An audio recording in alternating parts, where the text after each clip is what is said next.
দীক্ষাগুরুর পূজা সর্বাগ্রে কর্তব্য। সূক্ষ্মভাবে বিচার করিলে দেখা যায় মন্ত্রদাতা গুরুই সর্বশ্রেষ্ঠ। যিনি দীক্ষাগুরুর সেবা শিক্ষা প্রদান করেন তিনিই শিক্ষাগুরু। যিনি দীক্ষাগুরুর সেবা শিক্ষায় বিমুখ তিনি শিক্ষাগুরু পদবাচ্য নহেন। তিনি বৈষ্ণবী হইতে পারেন না, কারণ তিনি দীক্ষাগুরুর মর্যাদা দিতে শিক্ষা করেন নাই। এইরকম বহু জিনিস আছে আমার গুরু মহারাজের যে এগুলো কালেকশন হরুপদেশের মধ্যে বহু জায়গায় এসব কথা আছে, দীক্ষাগুরু শিক্ষাগুরুর কথা।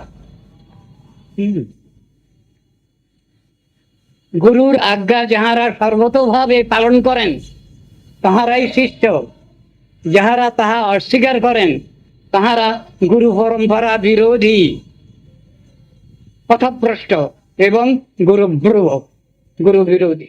গুরুব্রহ্ম মানে কি? ভ্রব মানে বিরোধী, গুরুর বিচারের বিরোধী। এরকম বহু কথা আছে। শ্রী গুরুপাদ পদ্ম মৃত নাহেন, প্রকটে তাহার সমান অস্তিত্ব প্রমাণিত। তাহার আবির্ভাব তিরোভাব একই তাৎপর্যপর। সুতরাং আবির্ভাবে বিরহ স্মৃতি ও তিরোভাবে মিলন মহোৎসব যুগপৎ সম্ভব। এসব কথাগুলো পড়ে দেখো, বাচ্চা বাচ্চা এগুলো দেওয়া আছে, এখানেও আছে, প্রথমেও আছে। এগুলো কালেকশন পড়ে দেখতে পারো। না আমি পড়ে দেবো, আমি পড়ে দেবো, বলো না। আপনার যদি কষ্ট যদি না হয় পড়বেন, কোনো অসুবিধা নেই, পড়ুন। শোনো তাহলে সংক্ষেপ করে বলি। ভক্তি করে সংক্ষেপের সঙ্গে বাণী। আচ্ছা, জ্ঞান কর্মাদি অন্যবিলাস শূন্যা কেবলা ভক্তি আমাদের প্রাণ। শ্রী গুরু পাদ পদ্মে বিশ্রম্ভ সেবা দ্বারাই ভক্তি লাভ করা যায়। শ্রী হরি গুরু বৈষ্ণব সেবাই গুরু সেবা। কীর্তনাখ্যা ভক্তঙ্গই সর্বশ্রেষ্ঠ। কীর্তনের দ্বারাই ভক্তির অন্যান্য অঙ্গ সাধিত হয়। দুর্জন সঙ্গ ত্যাগই নির্জন ভজন, অর্থাৎ সাধু সঙ্গই নির্জনতা। সর্বদা হরিকথা প্রচারই হরিকীর্তন। সর্বদা হরিকথা বলা বা শ্রীহরির সেবাময় কথায় নিমগ্ন থাকাই মৌনাবস্থা। নিরপরাধে নাম ভজনী বা শ্রীনাম সংখ্যাত অসংখ্যাত শুদ্ধ উচ্চ কীর্তনী লীলা স্মরণ। শ্রী রূপানুগত্যে গৌর ভজনী, শ্রী রাধাকৃষ্ণের বিপ্রলম্ব ভজন, ইহাই শ্রেষ্ঠ বিচার। বাসুদেব বলিলে আমরা নন্দতনুজ শ্রীকৃষ্ণকেই বুঝি। তার জন্য বাসুদেবের আবির্ভাব জন্ম নহে। বাসুদেবের নারীচ্ছেদাদি জাতকর্ম হয় নাই, কিন্তু কৃষ্ণ যশোমতীর গর্ভে জন্মগ্রহণ করিয়াছেন। জন্ম ও আবির্ভাবের মাধুর্যময় পার্থক্য কেবলমাত্র শ্রী রূপানুগ বৈষ্ণবগণই অনুধাবন করিতে সমর্থ। কৃষ্ণগণের নিকট আমাদের শ্রী রূপানুগত্যই প্রার্থনীয়। চক্ষু ইন্দ্রিয়ের তৃপ্তির জন্য শ্রী বিগ্রহ দর্শন নহে। আমি বিগ্রহ দর্শন করিয়া সুখী হওয়া অপেক্ষা শ্রী বিগ্রহ আমাকে দেখিয়া সুখী হইলে আমার পরমমঙ্গল হয়। ভগবান প্রাকৃত ইন্দ্রিয় গ্রাহ্য নহেন। ঈশ্বরের আকার নাই, কোনো রূপ নাই, কোনো গুণ নাই, কোনো শক্তি নাই, আছে কেবল অলীক কল্পনা। এই অলীক কল্পনার মূলই বৌদ্ধের শূন্যবাদ বা বেদবিরুদ্ধ নাস্তিক্যবাদ। পরন্তু ঈশ্বরের নিত্য আকার বা স্বরূপ স্বীকার করাই আস্তিক্যবাদ। যাহারা এই নিত্যরূপের অস্বীকার করেন তাহারাই নাস্তিক। জড়শক্তির প্রাবল্যই আমাদিওকে শ্রী জগন্নাথ দেবের সেবায় বাধা প্রদান করেন।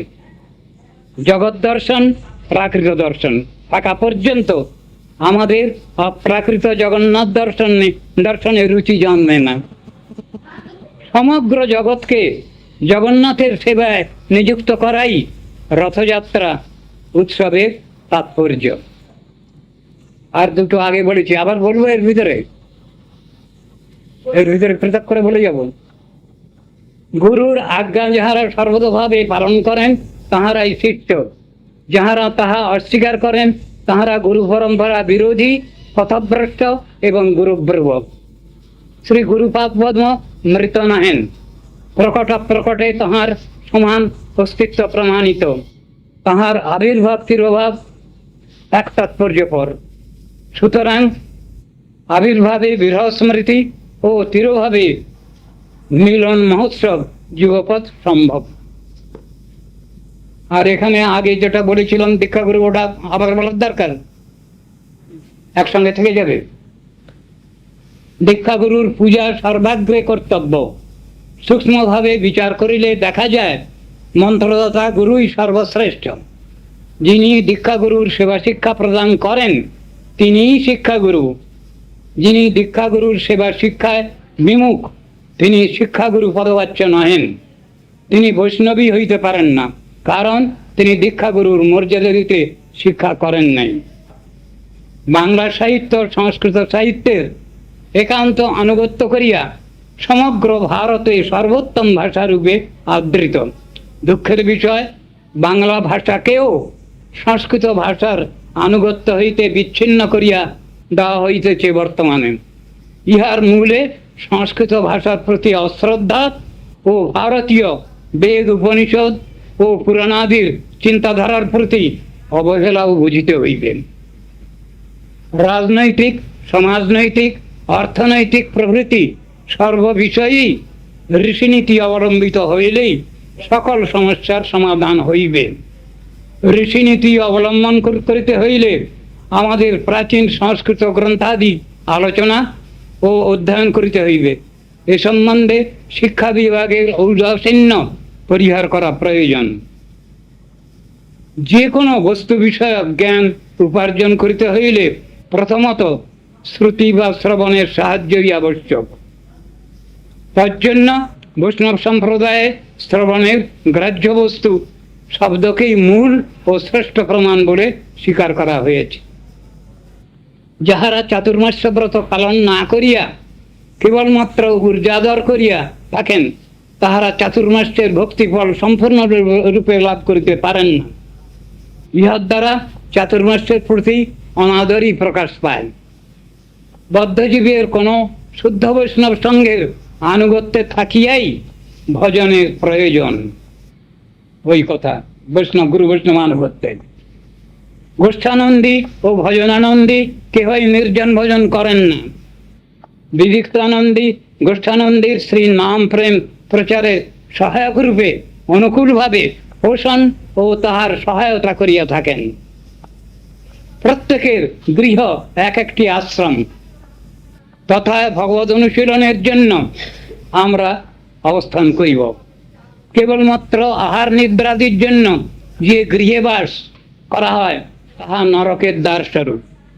তামসিক দ্রব্যাদি আহারের দ্বারা জীবের চিত্ত অধিকভাবে ভগবত বৈমুখ্য লাভ করে, সুতরাং তাহা একান্তভাবে বর্জনীয়। আমরা সন্ন্যাসী সমাজ সংস্কার, ধর্ম সংস্কারের আনুষঙ্গিক মনে করিয়া গ্রহণ করিয়াছি। শিক্ষিত সমাজকে তাহাদের অনধিগত ব্যাপারগুলি নিবেদন করিবার অধিকার আমাদের আছে। বাস্তব সত্য প্রচার করিতে গেলে কাহারো কাহারো অন্তরে আঘাত লাগিতে পারে। শেষ।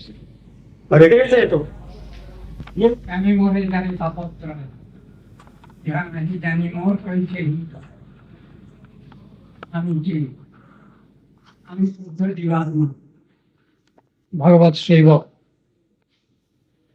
কৃষ্ণ ভজন করাই আমার একমাত্র কর্তব্য। আমরা ওইটা এখন ভুলে গেছি। ওইটাকে বাদ দিয়েই আমরা সংসারে চলবার চেষ্টা করছি, যেটা আমাদের পক্ষে ফার্স্ট অ্যান্ড ফরমোস্ট ডিউটি, সেটাকে বাদ দিয়ে আমরা ইতর চেষ্টায়, অন্য চেষ্টাতে সময়টা কাটিয়ে দিচ্ছি। কথাটা এইরকম, আমাদের কর্তব্য আমরা পালন করতে পারছি না। সস্তার রাজনীতি সব শেষ করে দিয়েছে, এর পিছনে সব অনেক আছে বিরুদ্ধ ভাব, কিন্তু এই জিনিসটা ছিল না তো।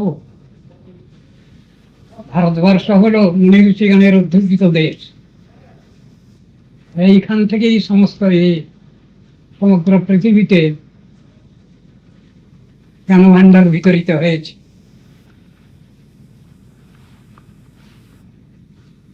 আমরা এখনকার ভারতবাসী আমরা মনে করি পাশ্চাত্য আমাদের কি দেবে, তাদের দেওয়ার কিছু নাই।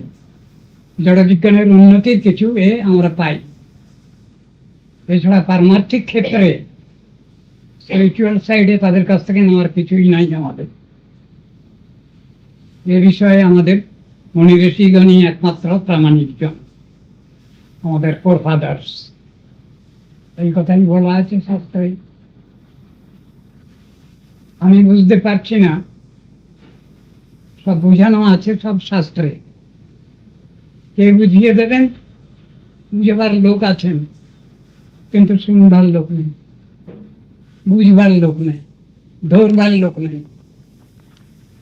ওটা অনুভব কি করে হবে? হ্যাঁ, অনুভব কি করে হবে ওটা? অনুভব তো পৃথক জিনিস।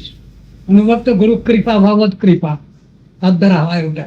আপনি শাব্দিক বলে দিলেন, আমি শুনে নিলাম, কিন্তু ওটা কি আমি অনুভব কি করে করবো যে আমি ইউ মাস্ট প্র্যাকটিস কিরকম ভাবে? যা শাস্ত্রের নিয়ম আছে, ডিসিপ্লিন গুলো মেনে নিতে হবে, প্রসিডিওর অনুসারে আমাকে চলতে হবে, তাহলে তো আমি কিছু জানতে পারবো। আমি যদি ওই লাইনে না যাই তাহলে আমি ধরবো কি করে? এটা তো লেন্থি প্রসেস, খুব অনেক সময় লেগে যাবে। যা প্রসেস বলছে, শাস্ত্র যা বলেছে, ওটাতে অনেক বছর লেগে যাবে। আমি তাড়াতাড়ি চাই, কেন জীবনের কোনো ঠিক নেই, কখন মরে যাব।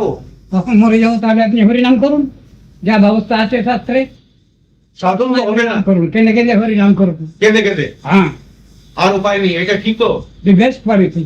সিম্পলেস্ট। হ্যাঁ, সব জিনিসটার শেষ কথা হলো নাম। কেঁদে কেঁদে হ্যাঁ, নিশ্চয়ই তার কৃপা। এই নাম মানে রাধা কৃষ্ণ, অন্য কিছু নয়। ওটাই চাইছিলাম যে শর্টেস্ট কোনটা রাস্তা আছে। এই হলো সব থেকে শর্টেস্ট ওয়ে। শাস্ত্রে এইটাই বাতলানো আছে, বিশেষত কলিযুগের জন্য। আমরা কলিযুগে এসে গেছি, এই জন্য আমাদের জন্য এটা স্পেশাল ব্যবস্থা। সত্য যুগের লোকের কর্মায়ু অনেক ছিল, হাজার হাজার বছর তারা বাঁচতেন, তারা তপস্যা করে ভগবানকে লাভ করতেন। নেক্সট হলো ত্রেতা যুগ। ত্রেতা যুগের লোকের কর্মায়ু কিছু কমলো, তারা যাগ যজ্ঞের দ্বারা ভগবানকে লাভ করতেন। তারপরে আবার পরমায়ু কিছু কমলো দ্বাপর যুগে।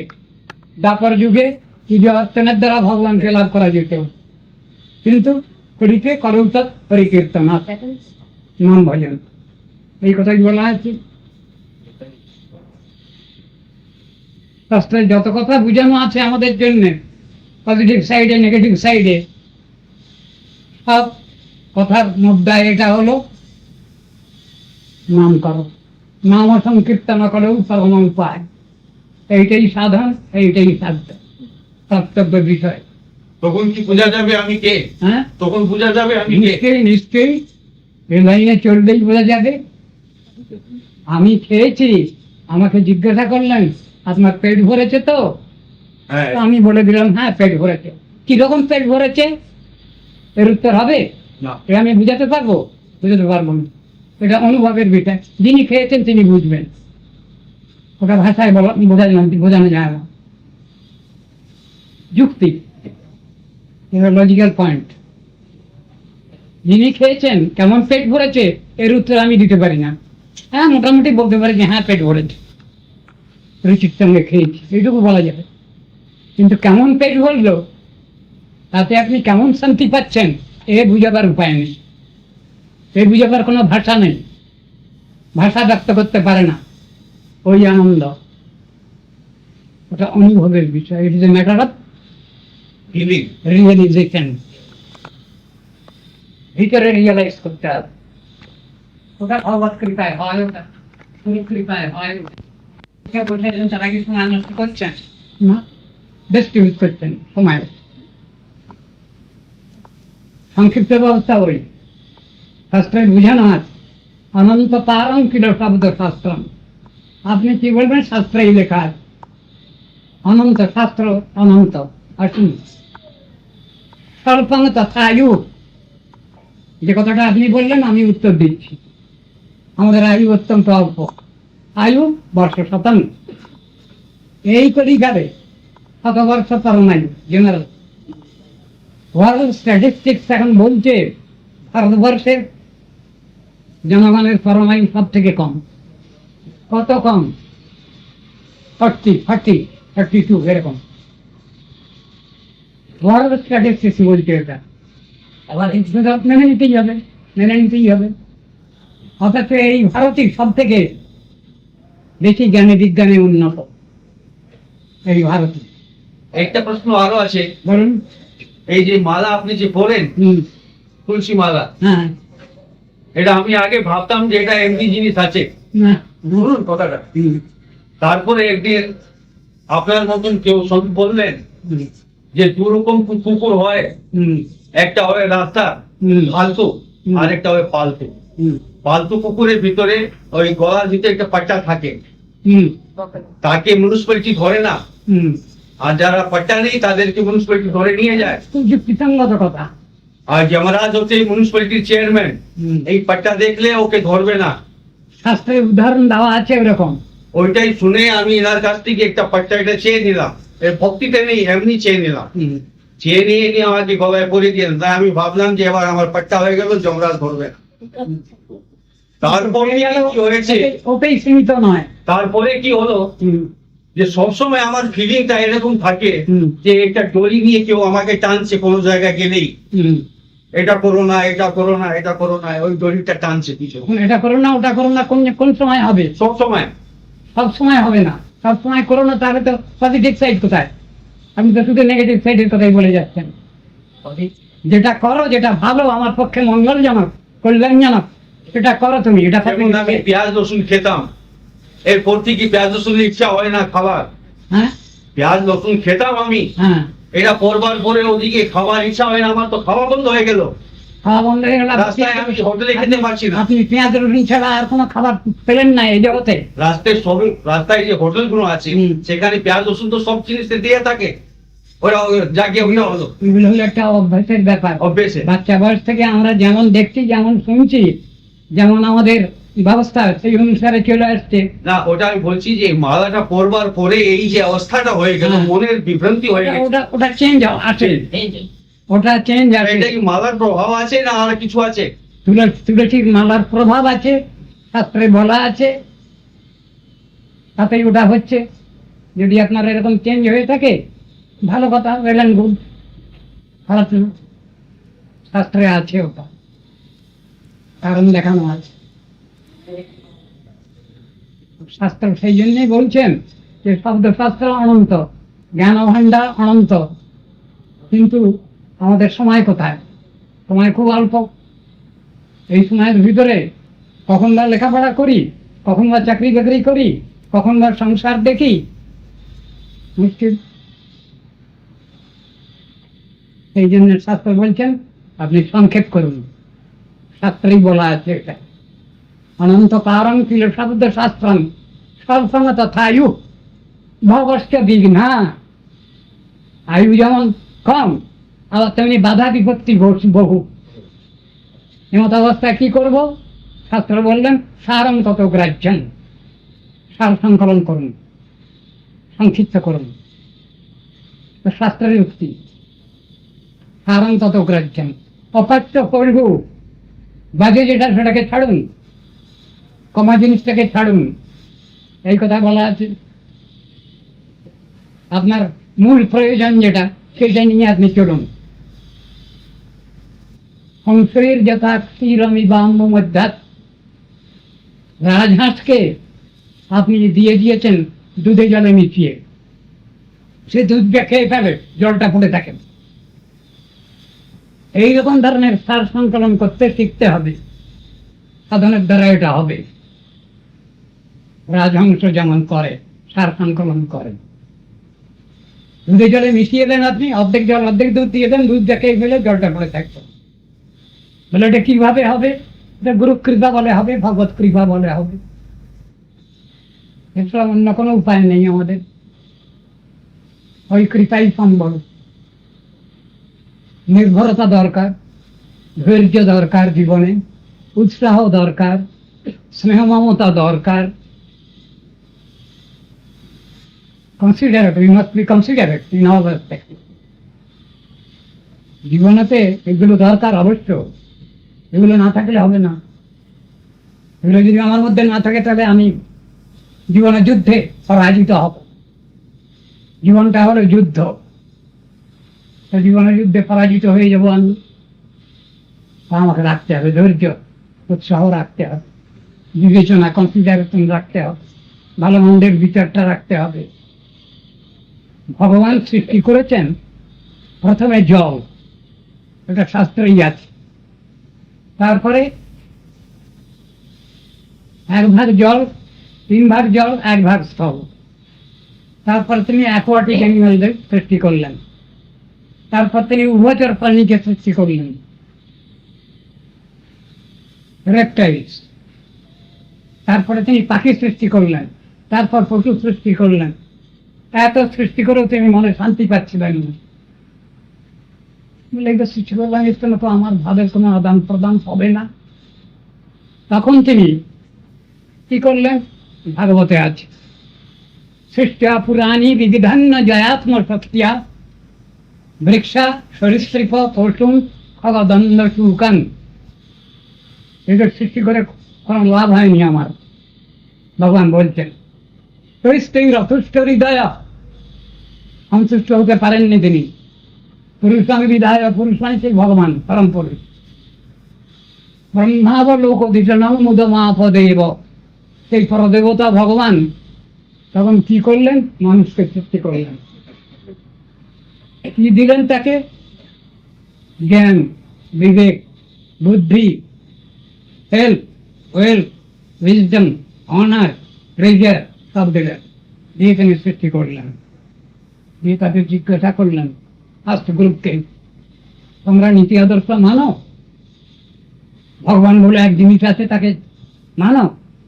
বলে ওসব বুঝি না কিছু, মনুষ্য গোষ্ঠী থেকে বরবাদ। সেকেন্ড গ্রুপকে আবার সৃষ্টি করলেন, তাকে জিজ্ঞাসা করলেন, আমরা নীতি আদর্শ মানো? ভগবান মানো? ওরা বললে নীতি আদর্শ মানতে পারি, ভগবান তেমন বুঝি না ওসব। বা থার্ড গ্রুপকে আবার জিজ্ঞাসা করলেন, তোমরা নীতি আদর্শ মানো? ভগবান মানো? বলে হ্যাঁ, আমরা নীতি আদর্শ মানি, ভগবানকে মানি। ঠিক আছে, তোমরা মনুষ্য। এই স্বীকৃতি দিলেন ভগবান। এই অবস্থাটাকে বলে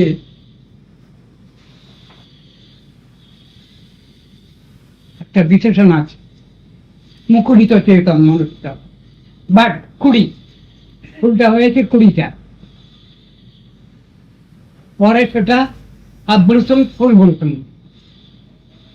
আব্রুসুম কখন? যখন গুরু পদাশ্রয় করছি আমি, তার উপদেশ নির্দেশ মেনে আমি চলছি, তখন তাকে বলে বিকশিত চেতন মনুষ্য।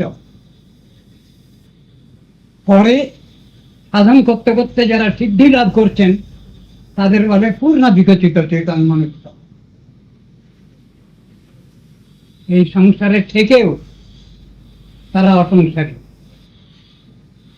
সংসারের কালিমা তাদের স্পর্শ করে না, অথচ এই সংসারেই থাকেন তারা। তারা তাদের নিজেদের কাজ করে যাচ্ছেন, কোনো অসুবিধা নেই, আপত্তি নেই, তার কাজ তিনি করে যাচ্ছেন। ওই অবস্থাটাকে বলে নিত্য সিদ্ধত্ব। নিত্য সিদ্ধ, নিত্যমুক্ত মহাত্মা যারা এই জগতে, তাদের তত্ত্ব দর্শন জানা আছে, বোঝা আছে, সেই অনুসারে তারা নিজেরা চলেন, আরো 5 জন তাদের আশ্রয় করে যারা আছে তাদেরও সেই কথাটাই বুঝান, এইভাবে চলো, এইভাবে কর, তাহলে তোমাদের সাধনায় সিদ্ধি হবে। কষ্ট করলাম আমি, কিন্তু ফল লাভ করলাম না কিছু, তা কি হবে? সে কষ্ট করে বাদ কি আছে? আমরা তো যে কোনো কাজ করি সংসারে, তার মধ্যে একটু লাভের অঙ্কটা দেখতে চাই। লাভ কি আমার, লোকসান কতটা? লোকসান থেকে লাভটা যদি বেশি হয় তাহলে সেই বিজনেস করা যায়। আর যদি শুধু লোকসানই দিতে হয়, দরকার নেই, সে বিজনেস করবো না আমি। কথাটা এইরকম। কর্মণি আরভমানানাম দুঃখ হত্যই প্রায়ত। ভাগবত বলছেন মানুষ এ সংসারে কর্ম করে, কথায় এমনি বলা আছে কর্ম করো কর্ম করো কর্ম করো ভাই, কিন্তু কি কর্ম করব আমি, সে উপদেশ দেবে কে? সেটা তো কেউ বলছেন না। কিরকম কর্ম করতে হবে গীতা ভাগবত বলছেন, তৎকর্ম হরিতোষণ যৎসৎ স্বাবিদ্যাতানুমতির জয়া। ভগবানের প্রতি কামনায়, ভগবান যা করলে সন্তুষ্ট হবেন, আমি সেই রকম ধরনের কাজ করব। লৌকিকী বৈদিকী বাপি যা ক্রিয়া ক্রিয়তে মুনে হরিসেবা অনুকূলইব সাকার্য বক্তব্য। ভগবানের সেবা লক্ষ্য করে আমি যে কর্মাচরণ করব তার মূল্যায়ন আছে। আমি আমার নিজের জন্য যদি শুরু করি তাহলে সব সাইবার হয়ে যাবে রেজাল্ট। ভগবত প্রতি কামনায় যে কর্ম করবো আমি, সেটা আমার পজিটিভ সাইডে জমার ঘর। এই জমার ঘরের কথা বলা আছে। প্রত্যেকটা মানুষই লাভ চায়, লোকসান কেউ চায় না। সবাই সুখ শান্তি চায়, দুঃখ কষ্ট জ্বালা যন্ত্রণা কেউ চায় না। আপনি এ নেন, সকলের মতবাদগুলো নেন, তার অর্থ এই হবে, আমরা কেউ দুঃখ কষ্ট জ্বালা যন্ত্রণা চাই না, আমরা সুখ শান্তি চাই। কিন্তু হাউ টু অ্যাচিভ ইট, আমি পাবো কি করে এটা? এটাও তো প্রশ্ন আছে সঙ্গে সঙ্গে। তখনই শাস্ত্রানুসারে, শাস্ত্রের যে বিচার আছে, শাস্ত্রের যে তত্ত্ব সিদ্ধান্ত আছে, ডিসিপ্লিন আছে, সেই ডিসিপ্লিন মেনে আমাকে চলতে হবে। এইটাই সকলের জন্য ফ্ল্যাটলি বলা আছে। তার ভিতরে যিনি যতটা অ্যাডভান্স, তার পক্ষে সেই রকম ধরনের উপদেশ দেওয়া আছে। শাস্ত্রে একেবারে বাচ্চার জন্য উপদেশ দেওয়া আছে, মিডিয়াম টাইপের জন্যও আছে, প্রৌঢ়দের জন্যও আছে, বৃদ্ধ বৃদ্ধাদের জন্যও আছে। শাস্ত্র এমন জিনিস। কারণ আমি কি চাই? আমি দুনিয়াদারি চাই না দুনিয়া ছাড়া অন্য কিছু চাই? দুনিয়াদারি ছিল তার জিনিস আলাদা, ভগবান। এই জগতের যে নশ্বর বস্তুগুলো আছে, এইগুলো যদি আমার প্রাপ্তব্য বিষয় হয়, তাহলে আমি ফেলিওর, আটারলি ফেলিওর। ওটাকে ছেড়ে দিয়ে পার্মানেন্ট যে জিনিস, নিত্য সুখ বৌদ্ধতমা আবনন্তে, এই ভগবানকে বলছে নিত্য সুখ শান্তি ভগবত সেবায় হয়, ভগবত আরাধনায় হয়, সেই কথা বলা আছে। কর্মপি একং তস্য দেবস্য সেবা। কর্ম করব যে আমি, তার উদ্দেশ্য কি? তস্য দেবস্য সেবা, সেই পরদেবতার সেবার উদ্দেশ্যে আমি কর্ম করব। তিনি খুশি হবেন। শাস্ত্রে তিনি বলেছেন যেভাবে এই করলে তোমরা এই করলে আমি খুশি হব, আমি এই করলে খুশি হব, সেরকম করতে হবে। গীতার মধ্যে রয়েছে তিষ্ঠান ভোগান হিবো দেবা দর্শন্তে যোগ্য ভাবিতা তৈ দত্তান প্রদায় ভো যৌহুতে স্তেনা এ বর্ষ। ভগবান আমাদের সৃষ্টি করেছেন, আমাদের সব ব্যবস্থাও রেখে দিয়েছেন। তিনি বলছেন শুধু একটু হাত পা নাড়লেই হবে, তুমি তোমার খাবার দাবার সব পেয়ে যাবে। যিনি সৃষ্টি করেছেন আমাদের, তিনি ব্যবস্থাগুলো সব রেখে দিয়েছেন। ওই উপনিষদের মধ্যে রয়েছে কিছু আবাচ্য বিদম সাধবান যৎকিঞ্চ জগত্যামি জগৎ তেনা তত্ত্বেনা ভঞ্জিতা মহাবৃধা কষ্ট উদ্যান। তোমার জন্য যে রেশন কষা আছে সেটা কেউ নিতে পারবে না, কারণ আমার সাধ্য নাই, ওটা তুমি পাবেই পাবে। মানুষ সকলেই যদি সুখ শান্তি চায়, দুঃখ কেউ যদি চায় না, তো একই আইন এখানেও। সে আইনটা আমি বুঝি না কেন, আমি এত স্বার্থপর, ওটা আমি বুঝতে চাই না। একই আইনে তো সব। দুঃখ কষ্ট যারা যন্ত্রণা কেউ যদি আমরা না চাই, সুখ শান্তি চাই, সব সে আসবে, মেনে নিতে হবে, না মানলে হবে না। আমি সবটা বুঝে নেব তারপরে মানবো এমন কথা না। উপদেশ অনুসারে চলতে চলতে তার জ্ঞানগম্য ফিরে আসবে, তখন তিনি ঠিক মতো বিচার বিবেচনা করে চলবেন। এই কথাই বলা আছে সাধনার ক্ষেত্রে। আমি আমার নিজের ইচ্ছা মতো চললে হবে না, শাস্ত্রীয় বিচার অনুসারে যদি চলি তাহলে আমি বুদ্ধিমান। এই কথাই বলা আছে শাস্ত্রে। শাস্ত্রে তো সব রকম যুক্তি উত্তর দেওয়া আছে প্রশ্নের। কেবল শাস্ত্র মাতৃত্ব না কর্তব্য অভিনির্ণয়। আমি শুধু শাস্ত্রীয় প্রমাণগুলো দিয়ে গেলাম আপনার কাছে, তাতে আপনার প্র্যাকটিক্যাল নলেজ এলো না। যুক্তিহীন বিচারে তো ধর্মহানি প্রজায়তে। সৎযুক্তি শূন্য যে বাক্য বিফল, তাতে ধর্মহানি হয়। আমাকে সবসময় প্রসিড করতে হবে সৎযুক্তি নিয়ে। একেই বলে সৎ সিদ্ধান্ত। আমি ওই অনুসারেই চলব, শাস্ত্রানুসারে চলব। অনেক বিষয় নিয়ে মতদ্বৈধতা হচ্ছে, অনেক গন্ডগোল হচ্ছে। গীতার মধ্যে বললেন তস্মাৎ শাস্ত্রং প্রমাণন্তে, তস্মাৎ শাস্ত্রং প্রমাণন্তে। তোমাদের বিচারের বুঝতে গন্ডগোল হচ্ছে, শাস্ত্রে কি বলছেন দেখো, সেই আইন অনুসারে চলো। যদি এই শাস্ত্রবিধি আমরা উল্লঙ্ঘন করি, পালন না করি, তাহলে আমাদের কি খতরা আছে, কি ক্ষতি আছে বলে দিচ্ছেন। শাস্ত্র প্রমাণ মানতেই হবে। যে শাস্ত্রবিধি মুৎসৃজ্য বর্ততে কামাচারত। এই শাস্ত্রবিধি উল্লঙ্ঘন করে যদি নিজের ইচ্ছা মতো স্বেচ্ছাচারী হয়ে চলবেন, তার কোনোদিন মঙ্গল নাই। আরো কি ন সুখম ন পরাঙ্গতি। তার জীবনে সুখ শান্তিও সম্ভব নয়, পরাগতিও সম্ভব নয়। ভগবত ধামে গিয়ে তার নিত্য সেবা করা সে সুযোগও তার নয়, সবটা থেকেই বঞ্চিত। একের পরে শূন্য দিলাম, 10 হলো, পরে আর একটা শূন্য দিলাম, 100 হলো, পরে আর একটা শূন্য দিলাম, 1000 হলো। বাদিকে 1কে রেখে, বাদিকের 1কে অমিট করুন, শূন্যগুলো পড়ে থাকলো, এর কি মূল্যায়ন আছে? সাইফার, কোনো মূল্য নেই। বাদিকে 1কে যতক্ষণ রাখছি আমি, ততক্ষণ আমার যে কর্ম প্রচেষ্টা সবটার মূল্যায়ন আছে। আর এই বাদিকের 1কে যখন আমি অমিট করি, বাদ দিয়ে দেই, অস্বীকার করি, তখন আমার জীবনযাত্রার সব ফল হলো, ফলশ্রুতি হলো সাইফার। এই কথা বুঝানো আছে। ওই 1কে একমে বাদ দ্বিতীয়, এক অদ্বিতীয় পরব্রহ্ম ভগবান, তিনি হলেন ওই এক, ওয়াননেস। ভগবানকে বাদ দিয়ে চলতে পারবো আমরা জীবন পথে? একদিকে বলছেন শাস্ত্র অনুযায়ী চলতে হবে, শাস্ত্রে যা যা বর্ণন করেছে ঠিক শাস্ত্র সেই অনুযায়ী অনুসারে চলতে। শাস্ত্রের মধ্যে অনেক কথা আছে, বিভিন্ন অধিকারীর জন্য বহু রকম কথা আছে। সবাই তার ভিতরে আবার চুনাও করে নিতে হবে, বেছে নিতে হবে। আর তারপরে বলছেন সর্বধর্মান পরিত্যাজ্য মামেকং শরণং ব্রজ। এইবারে পয়েন্টে এসেছেন। এবার ধর্ম মানে কি? দেহ ধর্ম, মনোধর্ম, আত্মধর্ম।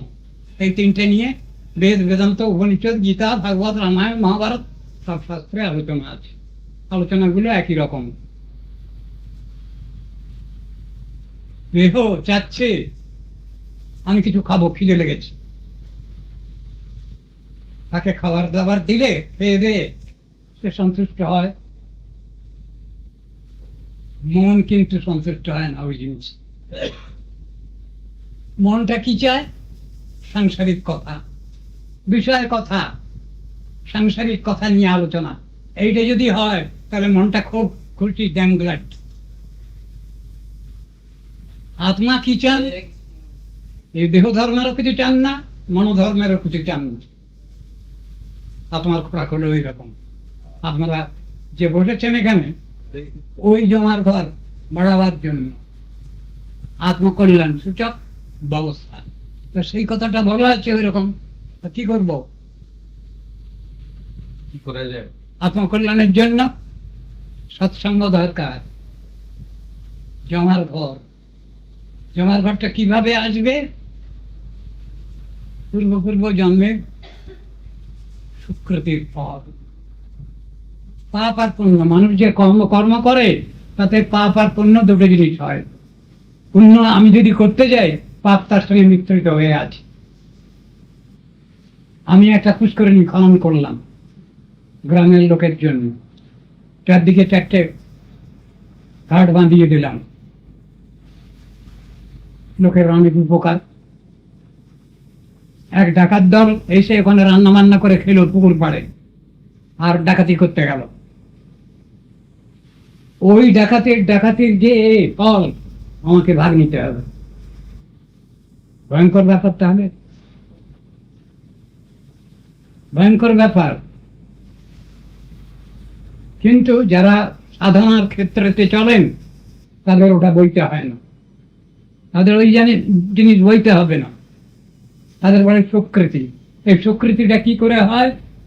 সাধুগুরুর সেবা জ্ঞাতসারে অজ্ঞাতসারে হয়ে যায় জমার ঘর।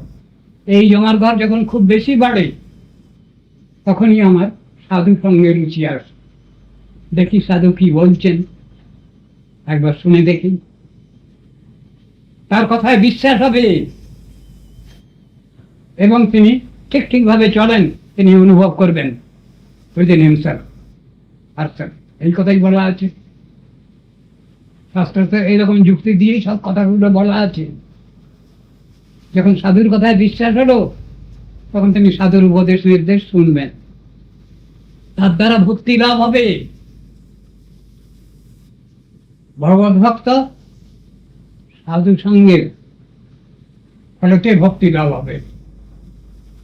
পূর্ব জন্মের সঞ্চিত সুকৃতির ফলে সাধুর কথায় বিশ্বাস হবে, সাধুর কথা শুনতে আমার আগ্রহ হবে।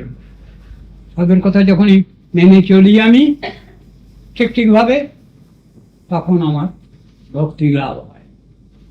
ভক্তি লাভ হলে ভগবান খুশি হন। তার কাছে কান্নাকাটি করলে তিনি সব রকম ব্যবস্থা নিয়ে থাকেন। যারা দুস্থ, যারা অবুঝ, যারা তাদের তিনি বুঝ দিয়ে দেন। দৈবিঝেষা গুণময়ী মম মায়া দুরত্তয়া নাম এই যে প্রবদ্ধন্তে মায়া এতাং তরন্তিতে। কৃষ্ণ কি বলছেন? আমার যে দৈবী মায়া, কেউ তার থেকে পার পায় না। কে পায়? আমার পরে যে নির্ভরশীল যিনি।